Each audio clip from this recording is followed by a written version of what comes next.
La nit d'ombres blanques, de Carles Oroval.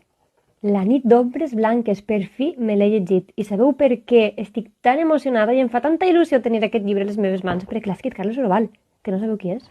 Que no sabeu qui és? Aquí el teniu, a Carlos, de Sollana. No, de veritat, no us ho podeu imaginar l'il·lusió que m'ha fet llegir un llibre d'ell, del poble, del meu poble. Però és que, a més, com que me l'he llegit, com que el tinc a les meves mans, ja sé de què va aquesta història.